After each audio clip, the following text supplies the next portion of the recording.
আমরা গেমে চলে আসি, আসার পর একটা সিএস ম্যাচ স্টার্ট করে রেজিস্টার দেবো। আমি 200টার কিছু নিই, মানে ছোটোটা। শোনার পর আমার টিমমেটরা সব মারা যায়, 2 নম্বর থাকে।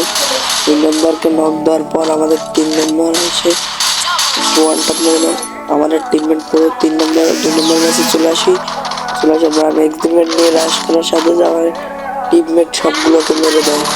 আমাদের টিমমেট মানেই পুরো। তারপর 3 নম্বর ম্যাচে চলে যায়, আমি আগে রাশ দিয়ে দিই কিন্তু কেউ থাকে না। তারপর আমি এই পেজ দিয়ে ঘুরে চলে যাই, যদি সব এনিমি আছে ওকে বডি শট দিয়ে ডাউন করে তারপর ক্লিয়ার। এই বেশে দেখি এনিমি নাই, তারপর ক্লিয়ারটা দিয়ে দিই। ক্লিয়ারটা দেওয়ার সাথে সাথে আমাদের এনিমি টিমমেট বলছিল ওখানে এনিমি আছে, যাওয়ার আগে আমাদের টিমমেট ডাউন করে দেয়। আমাদের টিমমেট মানে করে লাস্ট একটা এনিমি থাকে, আমি বলি এনিমিটা কোথায়, ওকে আমি মারবো। রাজ দিয়েছে তো আমার সামনে, ওটা সেই রকম হেডশট মারি, হেডশট দিয়ে মেরে দিই।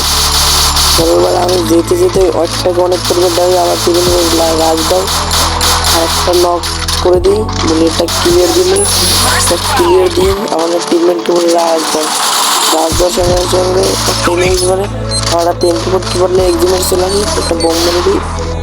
বোম মারার পর আমাদের টিমমেট সব করে নক, এটাকে ক্লিয়ার দিয়ে একটাকে রিপোর্ট দেবো। তোমাদের কাছে একটা কথা বলি, চ্যানেলে যারা নতুন আছে সবাই সাবস্ক্রাইব করে দেবে এবং ভিডিওতে লাইক দিয়ে দেবে। আমাদের টিমমেটটা রিপোর্ট করার সাথে সাথে একটা এনিমি বেঁচে থাকে, যেটাকে আমি পুরো হেডশট মারি, এটাকে পুরো হেডশট মেরে দিই। আমার সামনে পুরো হেডশট। ভিডিওটা শেষ।